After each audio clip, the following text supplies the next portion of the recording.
I'm Derek Moe, and today I'd like to speak to you about sales talent discovery. Let's first start by laying the groundwork of what's happening in many sales departments today. And the first issue is the turnover rate. Sales department turnover is typically around 25.5% on average. That's double the average of any other department in a company, which is typically around 13%.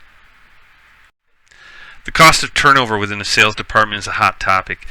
What the actual number is hard to define. I've seen a lot of them out there. I particularly like this one because it kind of gives you an understanding of what the replacement costs are, acquisition, training. 115,000 roughly. Sounds right.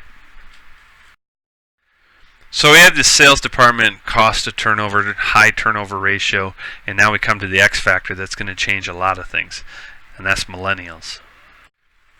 Here's a graphic of the general population of the United States, and the key point here obviously is that millennials are the largest age group or generation in the country today. They've surpassed baby boomers in 2015, and you can see they are far larger than Gen X.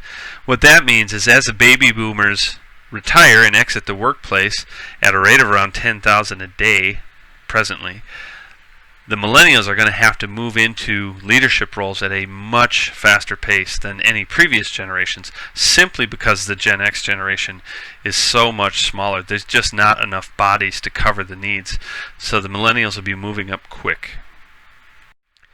This is a little bit of a busy graph, but I still like it. What it's showing is how the workplace is going to change over the next 25 years, and clearly the millennials will be in a strong position in less than 10 years where they will be the majority of the workplace, and they will be deciding the changes that are going to occur in the cultures that we see at work.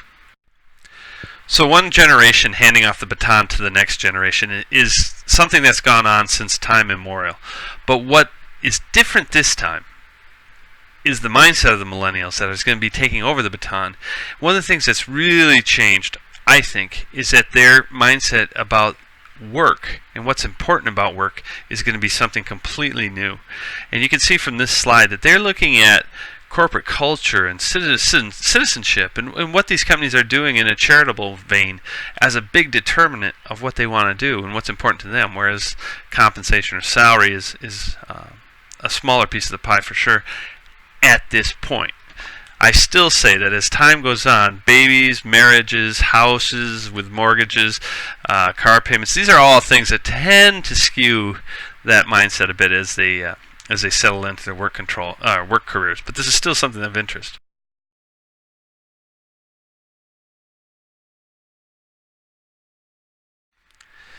So as we consider the sales, hiring, turnover, and costs, and now this X factor of the millennials that's shifting things in another direction, I always like to give 3 questions for you to consider. And one of them has been, what's been your most successful approach to finding strong salespeople?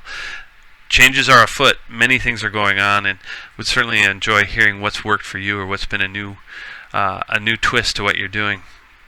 One thing I asked too is, what's been your worst sales hire?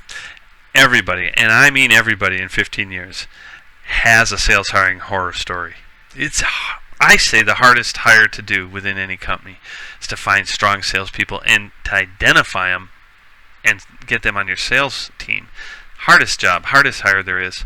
Lastly, we talked a little bit about this X factor, the millennials. What changes have you made and incorporated into your hiring process so you can attract the strongest millennial salespeople to your team?